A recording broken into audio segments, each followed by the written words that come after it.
രണ്ട് സഹോദരന്മാരെയും കാണിക്കാത്ത ഇടങ്ങളില്ല. താങ്ങും തണലുമായിട്ട് നിൽക്കാൻ നമ്മളെല്ലാവരും നിൽക്കണം. ഒരു മാധ്യമിൻ്റെ മദ്രസാധ്യാപകൻ്റെ അനുജന്മാരാണ്. കഴിഞ്ഞ 8 വർഷത്തോളമായി രണ്ടാമത്തെ സഹോദരൻ മാനസികമായ പ്രയാസത്തിലാണ്.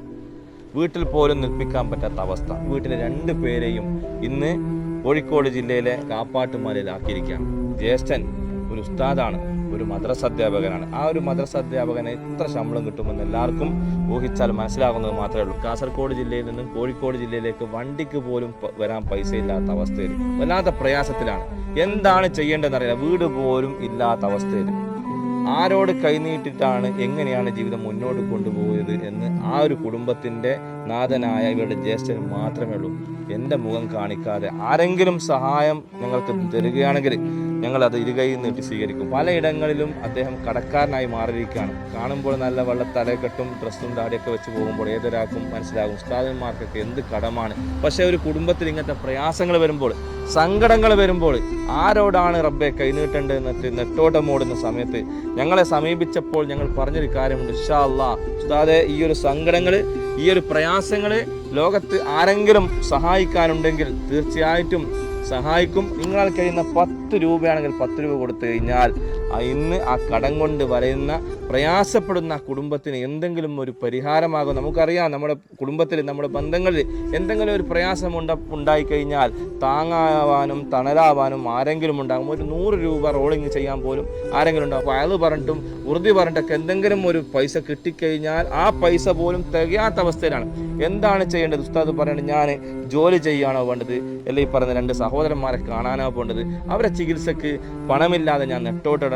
ശരിക്കും പറഞ്ഞു കഴിഞ്ഞാൽ എനിക്ക് ഒരു ദിവസത്തെ ഭക്ഷണത്തിന് പോലും പൈസ ഇല്ലാത്ത അവസ്ഥയാണ്. നമ്മൾ സഹായങ്ങൾ നൽകുന്നത് നമ്മളും നമ്മുടെ കബറുകളും മാത്രം. അങ്ങേയറ്റം ആത്മാഭിമാനം പണയം വെച്ചുകൊണ്ട് നമ്മുടെ മുന്നിലേക്ക് വരുന്ന പലവരുണ്ട്. അവരൊക്കെ മുഖം കാണിക്കാൻ താല്പര്യമില്ലാത്തതിൻ്റെ പേരിൽ നിങ്ങൾ സഹായം കൊടുക്കാതെ പോകരുത്. നിങ്ങളൊക്കെ സഹായം കൊടുക്കുമെന്ന പ്രതീക്ഷയോടെ ആ ഒരു കുടുംബം നമ്മുടെ മുമ്പിലേക്ക് വന്നിരിക്കുകയാണ്. അസ്സലാമു അലൈക്കും വറഹ്മത്തുള്ളാഹി വബറകാതുഹു. സംസാരിക്കുന്നത് മാടൂർ തങ്ങളാണ്. കുടക് ജില്ലയിലെ എടപ്പലം എന്ന് പറയുന്ന സ്ഥലത്തുള്ള 2 സഹോദരന്മാരുടെ വളരെ സങ്കടകരമായിട്ടുള്ള കാര്യം നിങ്ങളുടെ മുന്നിൽ അവതരിപ്പിക്കാൻ വേണ്ടിയിട്ടാണ് ഞങ്ങൾ വന്നിരിക്കുന്നത്. ഓരോ സ്ഥലത്ത് ഇങ്ങനെ നിർത്തി ചികിത്സയ്ക്ക് വേണ്ടി നോക്കി, എന്നിട്ടും അതിൻ്റെ ഫലം കണ്ടില്ല. അതുകൊണ്ട് തന്നെ പണമില്ലാത്തതിൻ്റെ പേരിൽ ചികിത്സ നിഷേധിക്കുന്ന ഒരവസ്ഥ നമ്മൾ ആരും അതിനൊരു സാധ്യത കൊടുക്കാതെ നമ്മളൊക്കെ സഹോദരന്മാരെ നമുക്കറിയാം, ഈ കാലഘട്ടത്തിൽ വലിയ നിലക്ക് സഹായിക്കുന്നവരാണ് നാം ഒക്കെയും. ആരും തന്നെ നമുക്കതിൽ 1 രൂപ പോലും പാഴായി പോകില്ല. ഉസ്താദിന്റെ വിഷമം കണ്ട് അദ്ദേഹത്തിന് ഇതിൻ്റെ വീഡിയോത്തിന് മുമ്പിൽ വരാൻ വലിയ പ്രയാസമാണ്. നമ്മുടെ കുടുംബക്കാർ, നമ്മുടെ മക്കളൊക്കെ ഒരു കുടുംബത്തിൽ വീട്ടിൽ ഉറങ്ങുമ്പോൾ ഇവർ പല സ്ഥലത്തായിട്ട് ഛിന്ന ഭിന്നമായി കിടക്കുന്ന ഒരു അവസ്ഥ, ദാരുണമായ അവസ്ഥ നിങ്ങളൊക്കെ കണ്ട് അറിഞ്ഞ് നമ്മൾ മനസ്സ് തട്ടി ദുആ ചെയ്യുകയും വലിയ നിലക്ക് ഇതിനെ ഷെയറും അതുപോലെ നമ്മളാൽ കഴിയുന്ന സഹായങ്ങൾ ചെയ്ത് നമ്മൾ വലിയ നിലക്ക് ആ കുടുംബത്തിനെ സഹകരിപ്പിച്ച് ആ സ്വതക്ക അള്ളാഹു വലിയ നിലക്ക് വിജയം നൽകട്ടെ. അസ്സലാമു അലൈക്കും വറഹ്മത്തുള്ളാഹി വബറകാതുഹു. കുടക് ജില്ലയിലെ സിദ്ധാപുരത്ത് താമസിക്കുന്നു. ഒരു മദ്രസ അധ്യാപകന് കേവലം ഒരു 500 രൂപ പോലും ദിവസവേതനമില്ലാതെ പ്രയാസപ്പെടുന്ന ആ ഉസ്താദിൻ്റെ 2 അനുജന്മാരെ ചികിത്സിക്കാനുള്ള യാതൊരു വകയുമില്ലാതെയാണ് നിങ്ങളുടെ മുമ്പിലേക്ക് വന്നിരിക്കുന്നത്.